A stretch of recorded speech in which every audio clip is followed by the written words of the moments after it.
As I thought about it, I have a tie for my least favorite phrases of all time.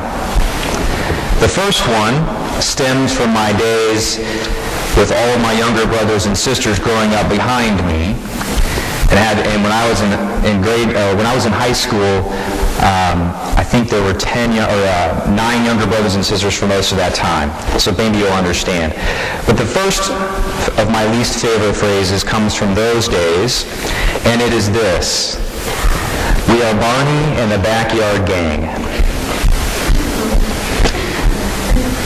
The second of my least favorite phrases is, "I am only human." Now, as much as I would like to talk about Barney and the emotional scarring that I endured from that, this will focus on the second of my least favorite phrases, "I am only human." I'd like to start by looking at something that we bought last year, some chalices. These are chalices, and they look very shiny. They're very nice. We got them last year for Masses. This one is actually, though, bronze. It looks shiny. It's called high-polished bronze. And I used this for last year at Masses in the school, but what happened was it started to decay a little bit on the inside, and you started to see through some of the metal that was underneath. So we sent them off this year and got them gold-plated. The church actually asks that they be plated in some metal that is very special, basically, and gold is one of those, obviously. So we sent them off to get them gold-plated. They don't turn these into gold. They just put a fine layer of gold on the outside of the metal. And so we got this plated in gold. The reason we do that, and the reason the church asks us to do that, is that, first of all, gold is nicer and more dignified, and it makes it more worthy of what it's going to hold inside. In a few minutes, the chalice that sits over there on the table will be filled with the blood of Christ.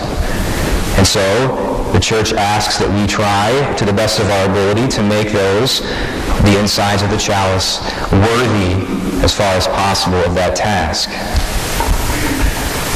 In the same way, Mary, in her Immaculate Conception, is purified. She's plated in gold, so to speak. By being kept free from original sin at her birth, which is what we celebrate today, Mary too becomes a worthy chalice to hold the blood of Christ. A much worthier chalice than if she had the stain of original sin on her. But we often think that she could not have failed, that because she was immaculately conceived, that she was placed on this train track and shoved down the line and was unable to sin from that point forward. In actuality, we learned, though, that it is possible to sin even if you are conceived immaculately. We hear that in today's first reading. Adam and Eve are both immaculately conceived. But what do? They sin. They still sinned, even though they were immaculately conceived. So we come to my least favorite phrase of all time, or one of them. I'm only human. When I hear confessions throughout the Archdiocese and wherever it is that I'm hearing confessions, I hear that phrase more than any other. Well, Father, I did this or I did that, but I'm only human. Now, I don't have time to go into an 8-minute homily with them, so I usually let it go. But what is implied when we say that I did this or that, but I'm only human, is that sin is inevitable, that we have no choice in the matter, that because we are stained with original sin, we will inevitably sin the rest of our lives, and that is not true in the mind of the Church. It is a uniquely Catholic understanding as well, and in fact was one of the main causes of what resulted in the Protestant Reformation. Sure, it started out as a beef over indulgences, but really that was just a fundraiser gone bad. What what resulted from the actual Protestant Reformation was two different understandings of what it means to be human. The Catholic understanding of what it means to be human is that we have the grace, once we have gone to the sacrament of confession, to never sin again. When we walk from there, we have the ability to never sin again. When I learned that for the first time, it was very shocking and yet very profound and very moving.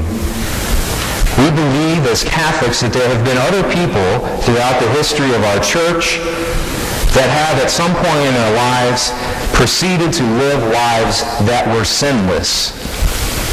And that is an amazing thing to consider. To be human is not to sin. Mary was not some superhuman. She was protected from original sin, but she simply responded to the grace that God gave her to live the rest of her life free of sin. We can do the same thing. I'm only human. If we see Mary as somehow doing something that we cannot, then she is nothing other than another deity placed within our churches, something beyond reach, something that we should never worry about aspiring to because we are only human. But if she shows us what we can be, then we are right to give thanks to God for her example, for showing us the way to live a life from some point forward free of sin. May we too respond to the grace and the opportunity to live no more in sin, and to, from this day forward, be perfect as our Heavenly Father is perfect.